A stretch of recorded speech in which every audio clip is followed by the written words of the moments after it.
Another day of patrols and security checks for these police officers based in Narwan province in central Iraq.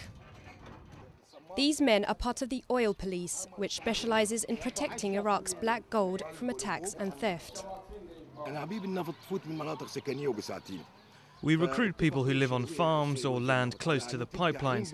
That way we have been able to reduce theft by 80%. The idea came from the Ministry of Oil because most of the pipelines cut through fields and farms.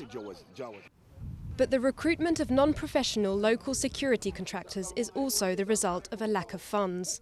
Funds for proper equipment and personnel. We're short of about 12,000 police officers. The day we have the right number of police officers, then we will be able to protect all of the oil industry properly. A sector which makes up for an impressive 90% of the country's revenues.